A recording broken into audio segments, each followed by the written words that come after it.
right, hello everyone, and welcome to Jess and the Guest. My guest today is the incredibly talented actress Taylor Misiak. You know her because she's currently starring on the show Dave, which is now, well, it's going to be out soon. Season 2. Season 1 is on FX and Hulu. If you aren't watching it, what are you doing? Truly, it's one of the best shows on TV. We talk about everything from acting, the greatest city in the world, Philadelphia sports teams, Los Angeles, staying during COVID, dealing with fame, scripts, acting, the whole process, working with Lil Dicky. I mean, Taylor's a music video that has 43 million views. I barely know 43 people. She's the best, and I hope you love this episode. Thank you so much for doing it. You're so talented. Your performance blew me away. Thank you. Incredible. So I can't wait to talk to you. I was looking at Pillow Talking has 43 million views. Something it's God. insane. Did you know it was going to be that big when you signed up to do it, I guess, or whatever the real term is? Yeah, I didn't know. I mean, I was a really big fan of the Lil Dicky videos beforehand. Let Me Freak, I thought was so funny, and I thought the production value of it was insane, and I thought it was just really great. And I remember joking with my friends, where was I that day for that audition for that girl who does the lip syncing? I think it's so funny and up my alley. Yeah. So then when I got the audition notification from the casting director about Pillow Talking, she was like, I don't know if you've ever heard of Lil Dicky, but he's doing a music video. I was like, oh my God, yes, please. I would love to do that. So I was super hyped on it, but I didn't know it would be as big of a video as it was going to be in terms of how much Dave was investing in it and how much just the scale of it all. And then of course, how many people would see it. That's crazy. Even you saying that number now, I'm like, oh my God, that's wild. But you were incredible in it. And I just kept thinking how hard it must be because it's the timing, the acting, everything you had to do. How did you get the timing and because it's a long video too? It is. I think luckily the really aggressive audition process helped because it started with memorize 1 minute of the song, and everybody had to come in memorizing 1 minute and you would lip sync it. And they were generous in that you didn't have to physically lip sync it. I was talking over the track. It would be so much more challenging if I was then it would be so silly. But I was so hyped because I was such a big fan and I loved his videos. So when I was preparing for the audition, I was really aggressive. And then the callback was 3 minutes. And then another callback was 6 minutes. And then finally, the day they offered it to me, I memorized all 10 minutes of the song. And then because there's so much special effects and all of these things going on in the video, the director, Tony, really wanted to rehearse all of the acting. So by the time we got on set, the priority would be all of these crazy cameras and the green screen, and that Dave and I would just be a well-oiled machine. So by the time we shot it, both of us were just had rehearsed it so much, had memorized it so much. Obviously, Dave wrote it, so I don't think he ever didn't know it, but still. And then I've just been doing musical theater my whole life, which is funny because I'm not a very strong singer. I'm not even the best triple threat, but working with music and acting with music is something I've done before. So I think that was a secret edge I had in terms of being comfortable, just being I can act on top of this song. No, I think you can really tell too, because even the scene in Dave when you're doing the wedding scene, I was the musicality, all of that, and I was just so blown away and impressed. Were you and Dave have such great chemistry? Did you always have that? Just on screen, it just pops. I feel I think we did sort of click. Because those auditions for Pillow Talking were pretty in depth, and he was always there. He was always in the room, with the exception of, I think, the very, very first audition. It was just the casting director and the director. And we just got along. And then I will say that it took 3 or 4 days to shoot Pillow Talking, and it's just Dave and I sitting in a bed in our underwear. And so in between takes, you're just sitting there all right, so what are your hobbies? Do you have any siblings? What's going on? So it was just a really deep bonding experience. And we do just very much click and have a really good friendship and a good chemistry. And then that, of course, in auditioning for Dave was a really big heads up because Dave was in the audition room, for everybody reading, for Allie. And I think he can have such a bizarre, specific, weird personality that I wonder if you just didn't know him at all and you went in and read with him, you'd be like, whoa, okay, a little weird. As opposed to I went in and got to be like, oh, cool, it's Dave. Like he doesn't surprise me as much as he might someone meeting him the first time. But it's been really nice being able to play opposite of somebody you're already really comfortable with. I'm sort of spoiled now because I think moving forward with different acting jobs and playing opposite someone who it's not so easily handed to me is going to be really interesting. Yeah. Do you ever feel more pressure when I'm in stuff that my friends do? Like, I feel like more pressure too, because I don't want to let them down. And like, do you ever yeah. Like, how do you deal with that too? The environment that Dave sets is it's very comforting because he is definitely a perfectionist and has a very specific vision, and that can certainly like turn up the heat in terms of pressure. However, he's very, very good at communicating exactly what he wants and sharing that vision with you.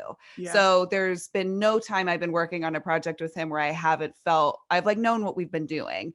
Also, he like won't move on if it's not perfect. Like I have to trust that he is not going to move on if it isn't what he wants. And like, for example, we just finished season 2 of Dave. I know. And there was a scene that going into the day, I just had like sort of a different interpretation. And then I show up and I'm like, oh, the director and Dave and the writers are like, actually, Taylor, it's going to be like this.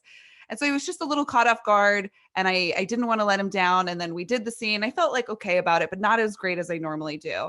And I got self-conscious. So I ended up texting him later in the day and was like, hey, I hope I didn't let you down. I hope we got that scene. I hope it's in the can. And he was like, oh, Taylor, of course you nailed it. It was really wonderful. Also, did you think that I would just let it be not what I wanted? He was like, do you think I would just like move on and be like, well, that scene sucks? And I was like, no, you're right. Thank you for reminding me that he's like never going to let it go. So that helps me there's less pressure in that sense. Do you have a favorite scene that you did too in the first season? Oh, that's a great question. I loved all of the scenes that were the full cast. And there's very few, but there's like one scene, I think in episode 8, where the full cast is in the backyard and like Andrew is grilling and Gato gives him salmon and they have this back and forth and like Taco is there and making me laugh. And those are really fun because those are the rarer moments where everybody is just like trying to make each other laugh. And I get to laugh as Allie, which is such a relief because I don't know how it would be in the show if I like couldn't laugh. Poor Christine, who plays Emma, has to be so straight face all the time. And I'm like, give her an Academy Award. That is, with that cat, they're so funny. But I also really did enjoy everything that we had to do in episode 9 of Allie's Toast.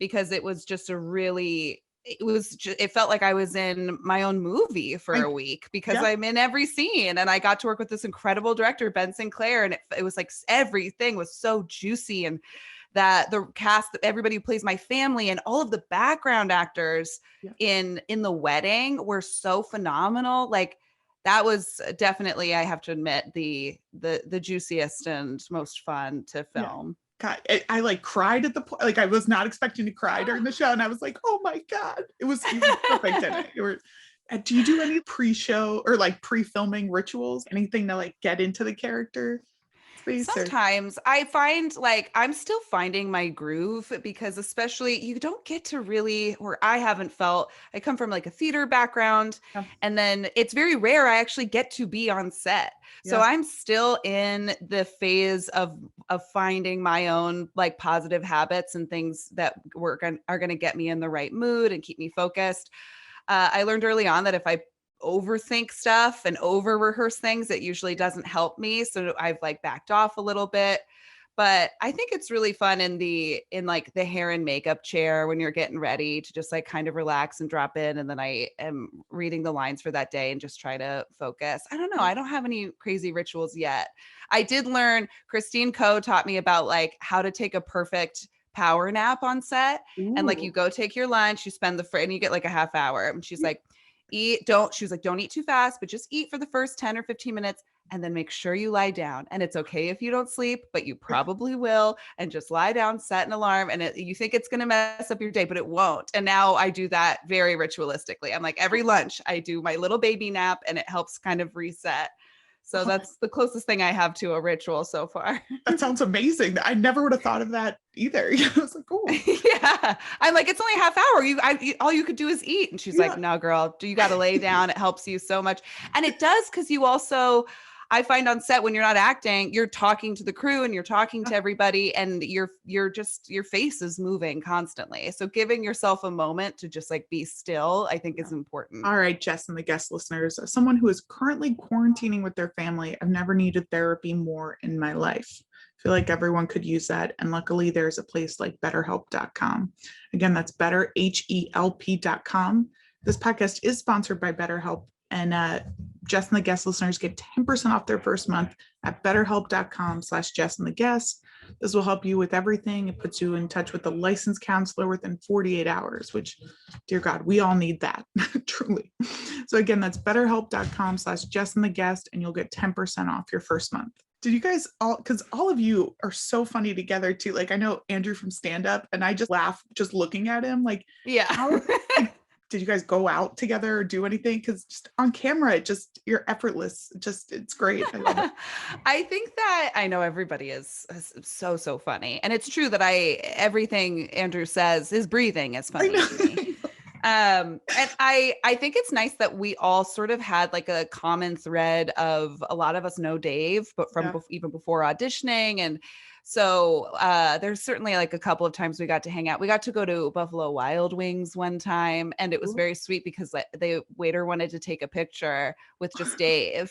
And then my boyfriend was like, you should take a picture with this girl and Dave. You're gonna be happy that you have this picture. And of course the guy was like, okay. And now, so shout out to that server out there who has a picture of me and Dave before Dave came out.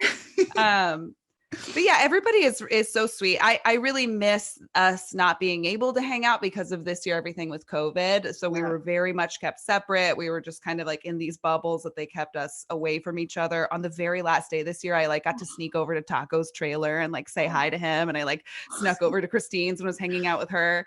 But it's been nice that we do all get along. Because again, what if I do a show where people don't get along? I'm so spoiled. I know. It sounds awful too. I know. Was that hard? I can't even imagine like if like during COVID trying to film things too, I don't know, is it a lot harder this season? Yeah, I think it was a lot more challenging. And I hate even saying that for me personally, because everything was made to be as easy as possible for me as an actor. Everything that the crew was dealing with was so incredibly challenging. Just the masks and the like PPE that they have to wear alone is already adding such an obstacle to these like very physically, laborious tasks that they have to do. Like the poor camera crew, like having all of these sort of like bubble boy wrapping around them. I'm like, oh my God, that must be so awful.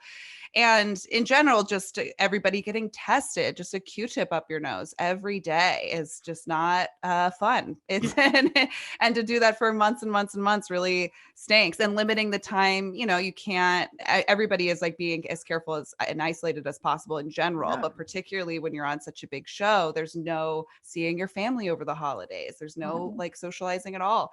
So it's definitely really challenging. And it's hard that there was no like real rehearsals. There was no real like play because we weren't allowed to be physically together unless we were shooting.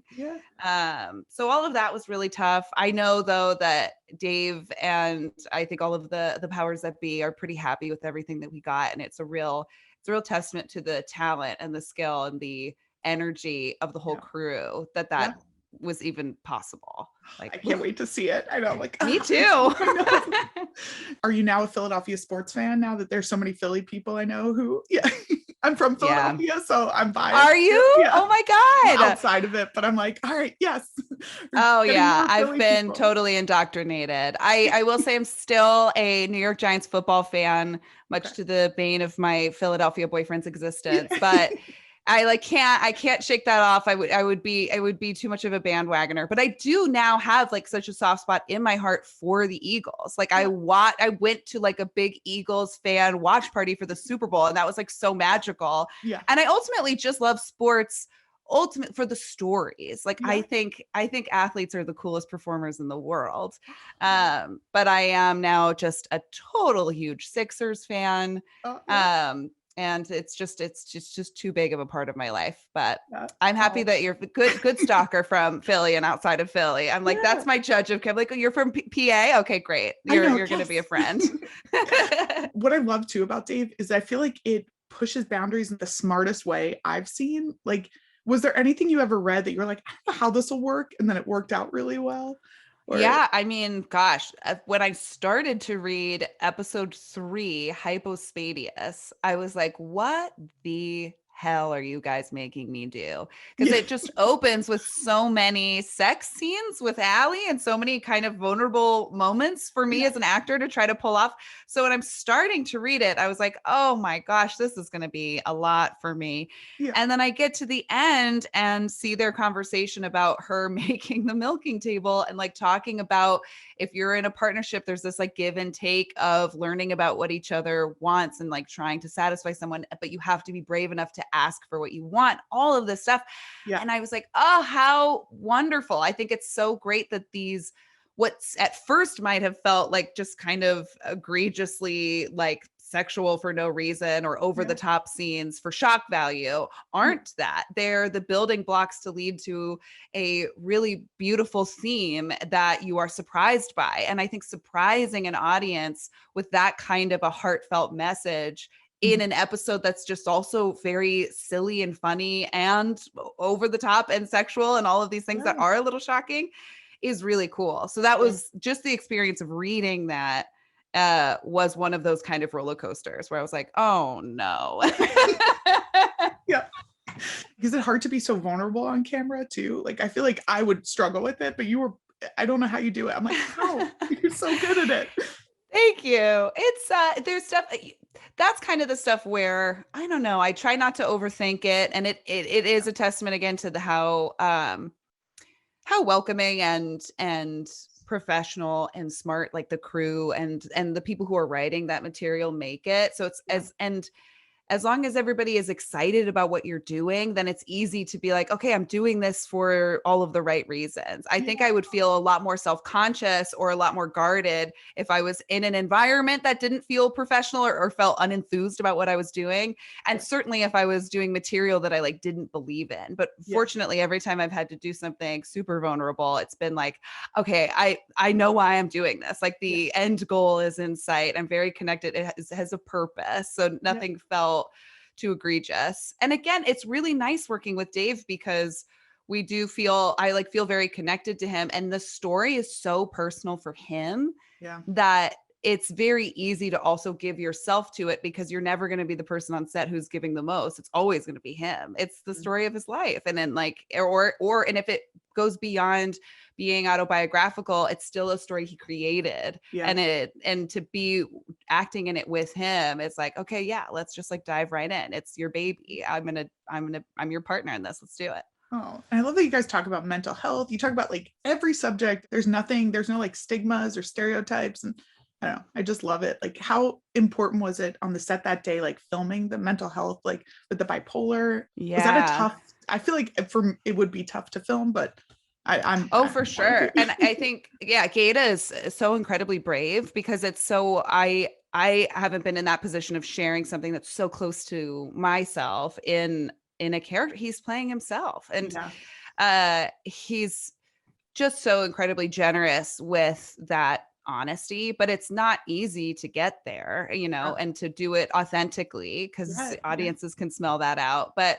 the crew, and like he had worked with Tony Ascenda, who directed all of a lot of Dave's music videos before. And so he had this relationship with Tony. And I think Tony really set the environment to help him feel comfortable. I can't speak for him, but I think Gato also never lost sight of how important it was going to be for everybody else to connect to it. And even now he'll say like, it's still shocking how many people have positively responded and reached out to him, engaged with him, because it's a scary thing to share. It's a scary thing to share as a man. It's a scary thing to share as a Black man. Like there's a lot to it that I'm sure was a lot, but the crew and Gato just made a perfect pair. I know. No, it's because it's such a hard thing to do. And I was just blown away. He's so good. One of my favorite Gato stories, though, is that because a lot of those like really vulnerable moments of him crying, like he had to really get there and was living in it for a while. And then you kind of got to shake it off. I think a lot of actors are like that. I've had those moments where, they call cut and I'm still like pulling myself together. But there was a moment where they were filming him and he had like a big crying scene. And then they called cut and he was like, that's acting. And it's so surprising. It's so funny. It's so good. And like, oh, he's just like such a treat to be around at any time, but especially seeing him in the zone like that. And then like joke with all of us about how much we were in the palm of his hand is so genius. Wait, that's incredible. Oh my God. I wish that was filmed too. I know, me too. I'm like, oh, what a moment in time. Oh, do you remember your first time meeting him at all? When is the first time I met Gato?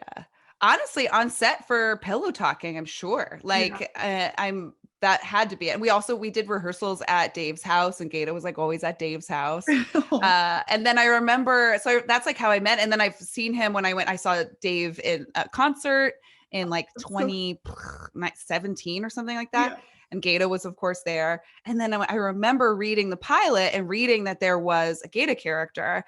And was like, wow, who are they going to get to play Gato? Like Gato is such a singular sensation. How are they going to get somebody to play him? And I knew some incredibly talented actors who actually went in and like got callbacks for Gato. But still, I was like, oh, what a horrible, like that's going to be such a big challenge for anybody.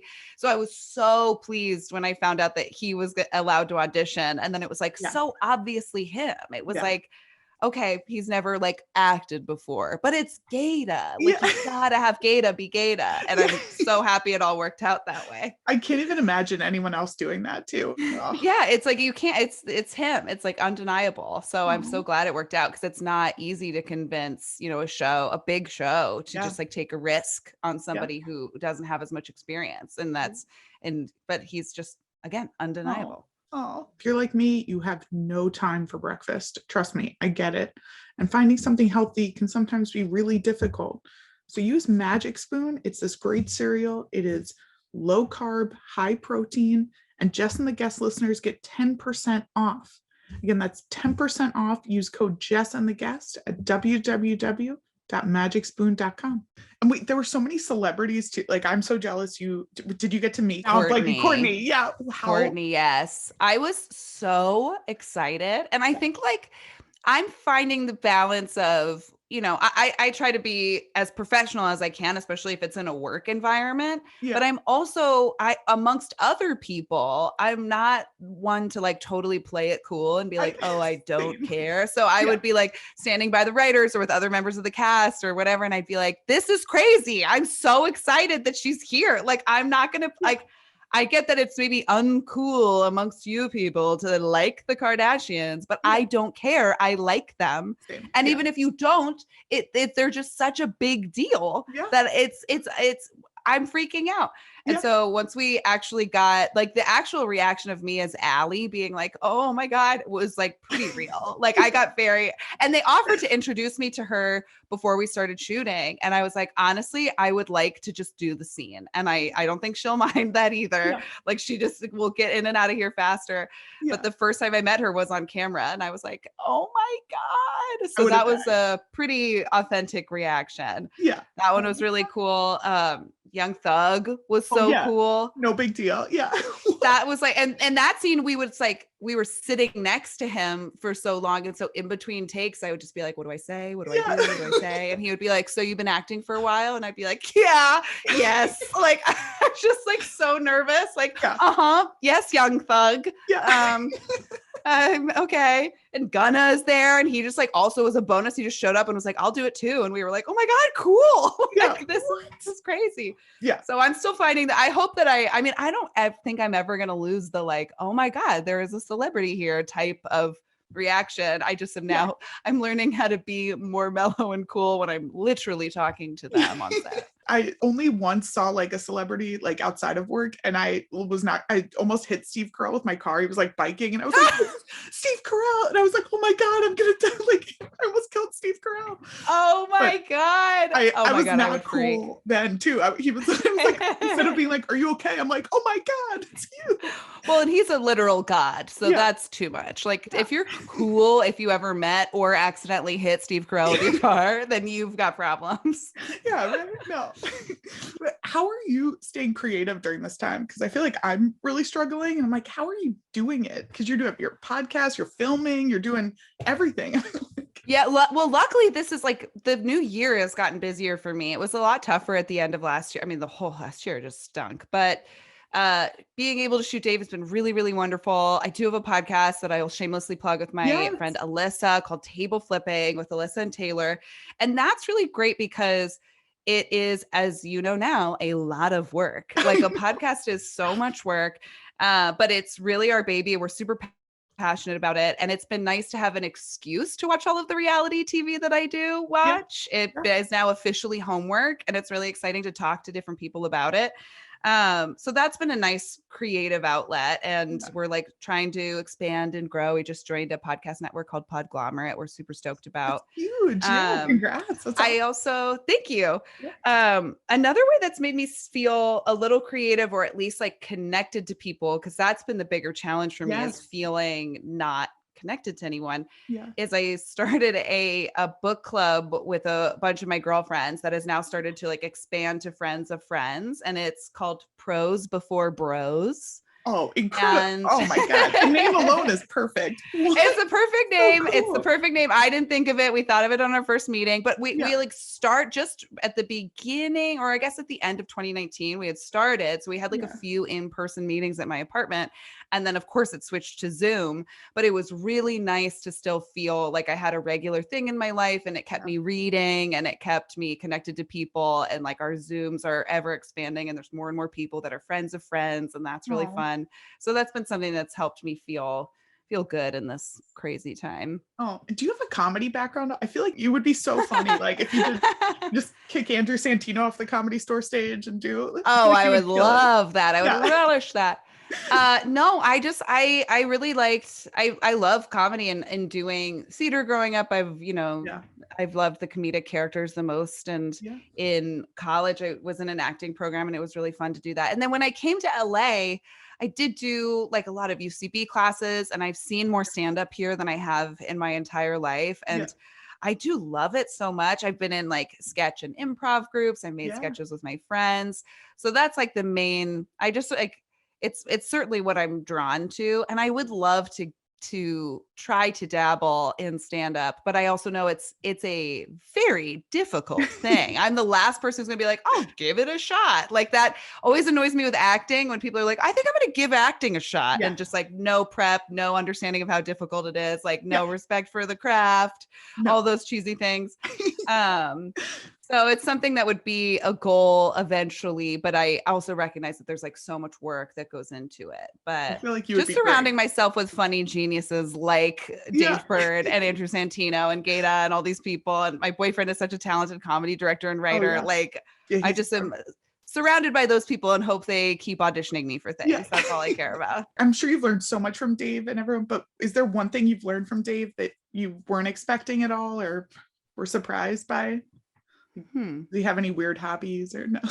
He's like knitting or something. No. He's definitely got a lot of, well, it's like, it's been really inspiring to watch him make this show and wear so many hats. Like he is involved in every single decision at every single level, and to be so like deeply entrenched in it, and still respect the people who are in charge of whatever that department may be. Like he is very easy to work with in that regard and isn't like stepping on those toes.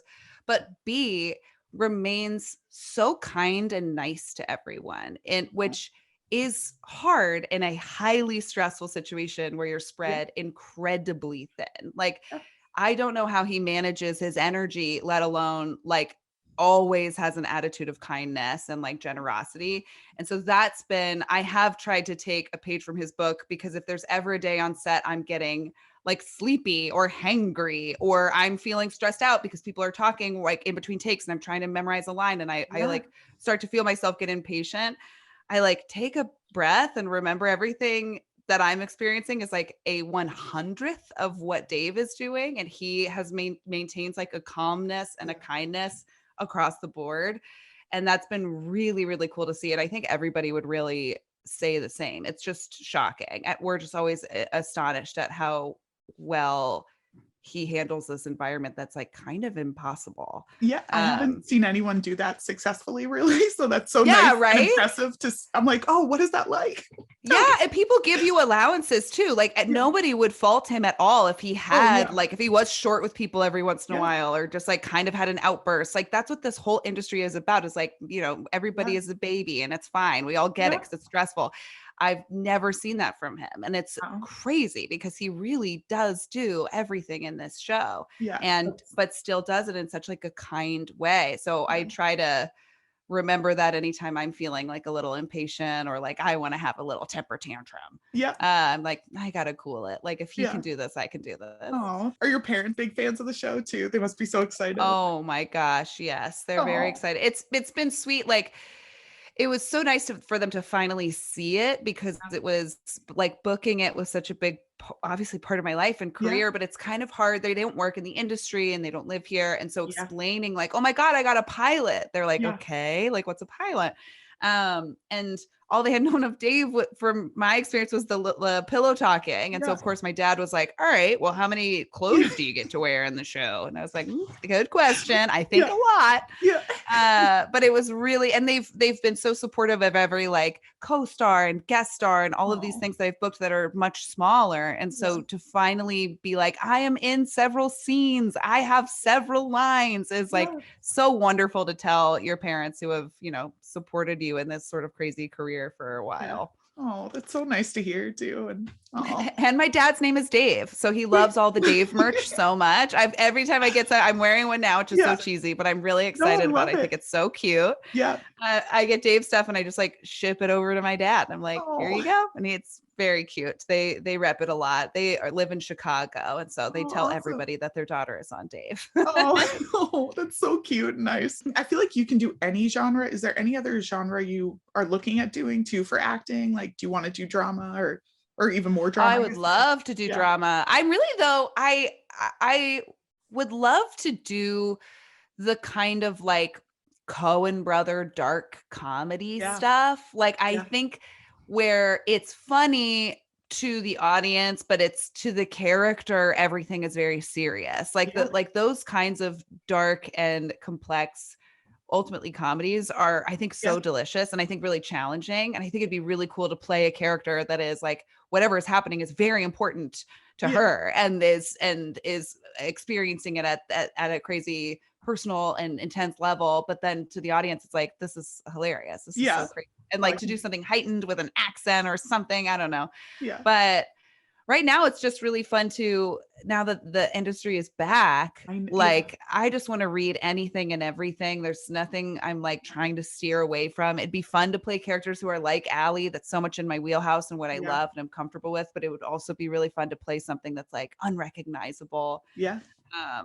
I'm really open to it all. So I really feel like you can do everything. Like you were so good. I can't wait to watch season 2. You're incredible. You played so real and vulnerable and I need a tiny version of you in my pocket at all times for all auditions. Like my audition before this, your listeners should know. I was like, I have to push for like 15 minutes because I have an audition. And you were like, you're going to nail it. You're going to kill this audition. And I was like, I will. I actually think I will. You got this. So thank you. I can't imagine how hard it is auditioning over Zoom too. My friends just had this one like chemistry read and they were like, none of us got the part because it was so bad. How are people doing chemistry reads? I just had a friend tell me that too. And he was like, yeah, we had a chemistry read on Zoom. And I was like, I don't get it. I don't get it. I've most of my auditions have been self-tapes and those at least like I was familiar with before the pandemic of how to do a self-tape.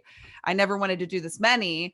They definitely stink. But then the Zoom thing is so bizarre. Like waiting in a waiting room and you see the other actors. And then when you get called in, it's just weird. And like the other day I had one and a casting, I think assistant was like, By the way, can you just like completely change your outfit, but also be ready in like 5 seconds? And I was Wait, like, no, like, no. And if it was a regular audition, they couldn't be like, go change your clothes. They would just be like, I don't like, or they wouldn't say anything. Yeah. So I was like, and I'm like running around, like ripping things out of my closet, running back into the Zoom. It's very chaotic. I don't know how I wonder when it will go back. When does it have to go back, if ever? Like, is this auditioning now?